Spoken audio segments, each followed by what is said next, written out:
Welcome back for another episode of another typing tutorial. Today we are going to look at an Olympia SF Deluxe. I do not have the year in front of me. I think it is in the 60s. I am thinking it's a 62. I don't remember, but in the description it'll tell you what year it is. So we are gonna I'm gonna show you how to use this. If you want to see a typing demo for this, then there is a link in the description below. You can click on that and see how it types. But this is considered what I consider a travel typewriter.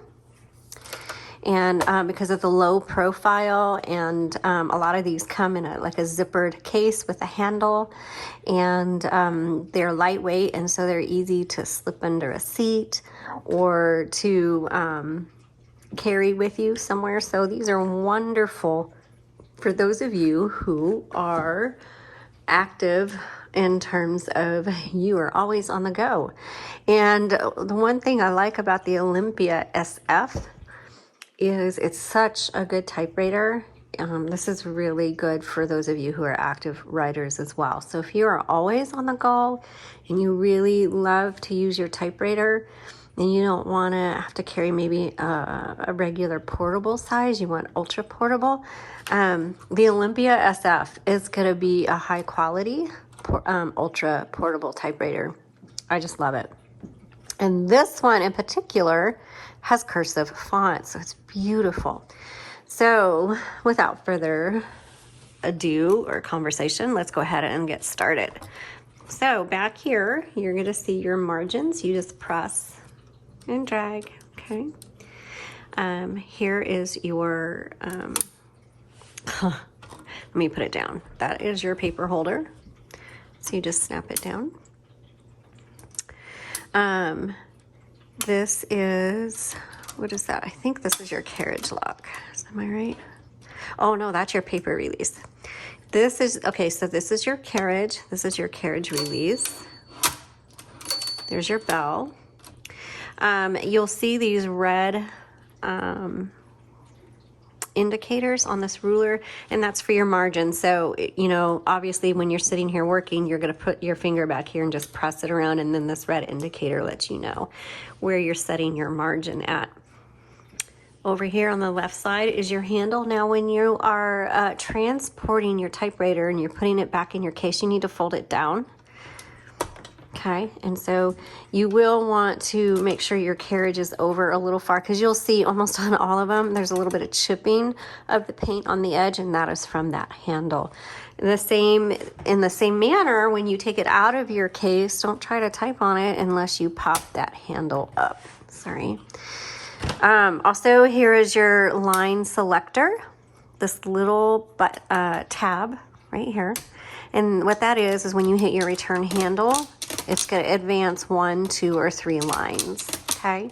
And I think, yeah, so it even has a red dot, and if you select the red dot, it's not going to advance at all. And that's just for like a locking mechanism for traveling, so it doesn't always advance. Now this one does have a carriage lock. I'm not sure where it is, but as we've learned, sometimes it's not good to engage your carriage lock, because it can get, especially if you're shipping and traveling a lot, that carriage lock this carriage can bounce around and it'll bend that carriage lock, and then it causes more problems. And if yours gets bent, you can easily bend it back to release your carriage.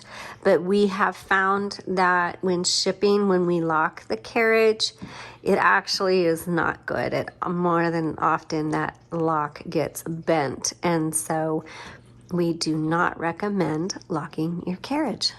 Okay. Move that carriage all the way to the left before you take off the top, and to take it off, you just pop it up. Inside, you will see your spools, and we happen to have a metal spool in there. This is a universal size ribbon, and we have those on our website at jotandtittletypewriters.com. If you haven't visited our website, we encourage you to do so. I put up the 4 of the latest typewriters we have, and we have new typewriters every Saturday. We also have a link to our videos, typewriter tutorial videos. And as I get time, I am trying to update my gallery of photos, and maybe I'll do that over the holidays. By the way, we are, well, I guess it's not relevant to this video. So just any announcements are going to be on our website. And also we are in the process of building a typewriter repair directory on there. It is slow going just because I have a lot on my plate. But if you know anybody that you would like to add to that, please send me an email and I will get that on there. And if you are somebody that has emailed me and you're not on there, would you please email me again? I had a lot come in at once, and people were sending them in a variety of ways. So just use the contact form on our website. That is the only way I'm going to be able to see those emails. Okay. That was a public service announcement, but that has nothing to do with this typewriter. Okay, to change out your ribbon, you just move that arm back and then lift up the spool, okay? And then pop it back down when you want a new one in there. Make sure your ribbon is threaded through all of the guide wires properly. So in this case, this ribbon came out of this guide wire, so I would need what I'm going to do is also the ribbon reversal. Or it should be the ribbon reversal. Oh, the ribbon reversal's on. There it is. It is the ribbon reversal, but it doesn't move. Okay. And it's messy, but it is what it is. So you want to get that in there, and be sure to go to the original product listing link, and that'll show you a photo of this. So you can see it should be threaded through this guide wire, and then take a look at how it's threaded through there. And black is on top, red is on bottom. Same with this side. You've got that little spring-loaded arm that holds that spool in. You just kind of have to push it back when you take the spool out. As you just saw, to reverse the direction of your ribbon, you click. I've already clicked that side, so click this side. And you'll hear it click, and then click this side, and you just go back and forth. That's how you reverse the direction of your ribbon, because even though you get to the end of the ribbon on your spool, it's not the end of the ink. There's a lot of ink in that ribbon, as your fingers will tell you when you are putting it in. So be sure to not have nice clothes on or have gloves on, or just don't touch anything until you wash your hands after you've worked on the ribbon. Okay, let's go ahead and put this back on. And you just snap it into these holes. And the nice thing is if you need to manually reverse your ribbon, you can touch it right here. So you can see it's kind of sticking out, and you just, whatever side you need to do, just like that, okay? All right, so down here, you've got your keys, you've got your numbers, and then the top is the symbols. So the numbers are going to be the main one, and then the shift to use the top. Same with uppercase, lowercase. Lowercase is the main, shift is the uppercase. Margin release, so when you're typing away, there's your bell, it'll stop, and maybe in the middle of a word, so you want to finish it, just hit margin release, and then you can keep going.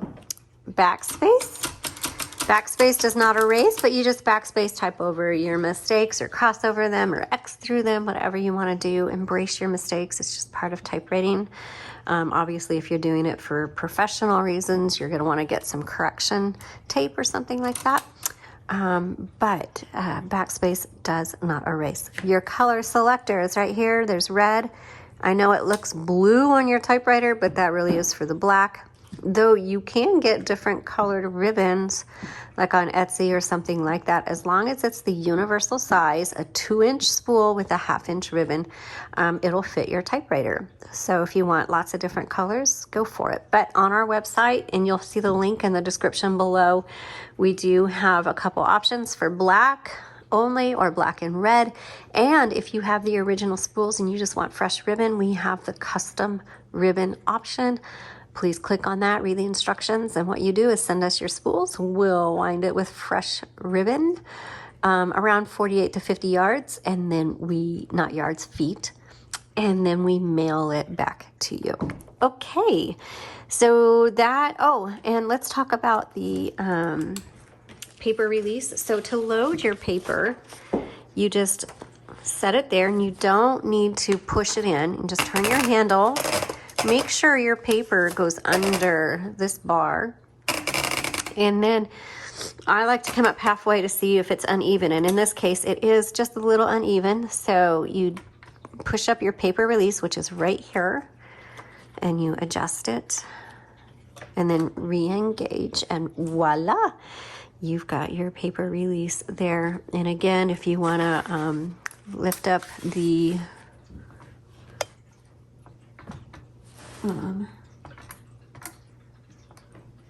how did I do that before?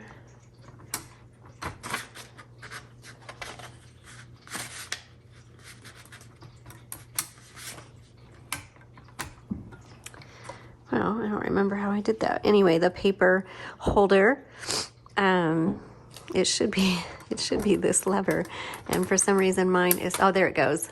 It was just being finicky. There's your paper lever release, your paper holder lever, and I think that's everything. You might want to know where your serial number is, and it's right here. It's imprinted on a metal piece, and then you can go to not Jot and Tittle, you can go to typewriterdatabase.com and look up your year of manufacture. Okay, thanks for watching. I hope you found this helpful, and you all have a good day and happy typing.